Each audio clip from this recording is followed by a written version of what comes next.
శ్రీ గురుభ్యో నమః. సమయాచార తత్పర.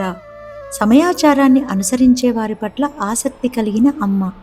సమయాచారము అంటే వైదిక మార్గం, అంతర్ముఖ ధ్యానం, దీక్ష, శ్రద్ధ, ఏకాగ్రత. శరీరంలో ఉండే షట్చక్రాలతో శ్రీచక్ర స్వరూప సమన్వయమే సమయాచారం. భావములోన బాహ్యమునందును గోవింద గోవింద అని కొలువవో మనసా అని అన్నమయ్య అన్నట్టు భావంలోనూ బాహ్యంలోనూ సమన్వయించుకుంటూ వెళ్ళాలి.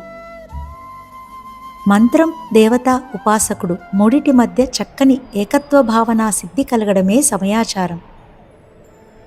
హనుమంతుల వారు రామసన్నిధి నుండి బయలుదేరి సీతాదర్శనం చేసుకుని తిరిగి రామసన్నిధికి చేరుకున్నట్లుగా సాధకుడు కుండలిని శక్తిని మూలాధారం నుండి సహస్రారంలో ఉండే శివునితో చేర్చి తిరిగి మూలాధారంలో ప్రవేశించే సమయం వరకు వేచి ఉండడమే సమయాచారం.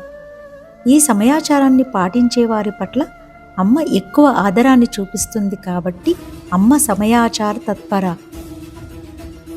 అమ్మ నామం చెబుతూ కుంకుమ వేశారంటే అమ్మ పొంగిపోతుంది.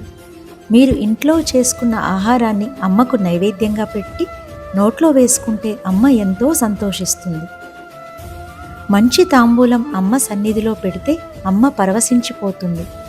జ్ఞానాంబ దేవత అని కాకుండా జ్ఞానాంబ మన అమ్మే అనే భావనతో పూజ చేస్తే అమ్మ ఎంతో సంతోషపడిపోతుంది. శ్రీవిద్య సంప్రదాయాలకు చెందిన గురువులు లేనప్పుడు కుండలిని యోగం చేయడం, శ్రీచక్రాన్ని ఆరాధించడం లాంటివి చేయకుండా అమ్మ యొక్క మూర్తి పూజ చేసుకోవడమే మంచిది. పెద్ద విగ్రహం కాకుండా అంగుష్ట మాత్రం, బొటన వ్రేలంత మూర్తిని మాత్రమే పెట్టుకోవాలి. హాయిగా అమ్మ అని లలితనామాలు చదువుకోవాలి. చక్కగా కుంకుమార్చన చేయాలి. నైవేద్యం పెట్టాలి. ప్రసాదం తినాలి. పువ్వులతో పూజ చేయాలి. కర్పూర తాంబూలం పెట్టాలి. నల్లపూసల గొలుసు పెట్టాలి. కొన్ని గాజులు అమ్మ ముందు పెట్టాలి. అమ్మ నామం చెప్పి కొద్దిగా కుంకుమ వేస్తే చాలు, అమ్మ అనుగ్రహించేస్తుంది. అమ్మ పాదాలపై కుంకుమ వేసి స్నానం సమర్పయామి అంటే చాలు, అమ్మకు అభిషేకం చేసినట్టే. కానీ శివునికి అలా కుదరదు. స్నానం సమర్పయామి అంటే జలం పోయవలసిందే, శివాభిషేకం మంత్రపూర్వకంగా చేయవలసిందే. అమ్మకు ఎలా పూజ చేసినా వంక పెట్టదు. అమ్మ అంటే చాలు, మీ పూజకు ప్రీతి పొందుతుంది. అమ్మ అంటే అమ్మే, అంతే.